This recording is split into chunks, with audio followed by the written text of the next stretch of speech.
सर मैं तुझे कक्षा में लेगा कौन समझाते हो बेटा।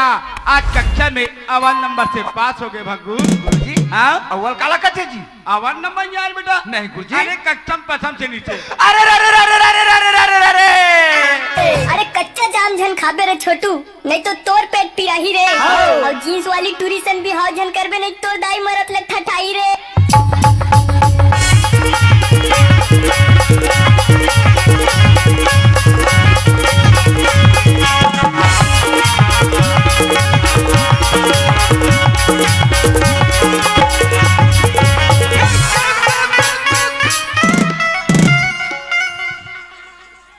ओडा कहाँ जा था तू? कहाँ जा था? काय? बुई है? कहाँ बुई है? वो दे बुई ना तो चाटी बुई बुई कहा था। तोला प्यार से बोरित के भैया मन मनाई नहीं। हमारे यहाँ मलाई मिला